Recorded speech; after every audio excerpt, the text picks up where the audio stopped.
Brindisas Tapas operates 6 restaurants in London. The first location opened in 2004 in Borough Market. We are a Spanish tapas restaurant.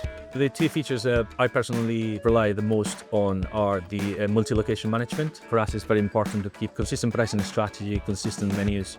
It's also very helpful for our staff that work across multiple locations to come to our restaurant and recognize the screen and the reporting as well. Not just for me, for the whole head office team and the site management, it is very important to have real data in a fast and efficient way. Switching to toast, I know it is a big project and it can seem quite daunting, but we were quite reassured since the first moment we met the sales team. It made everything very easy for us.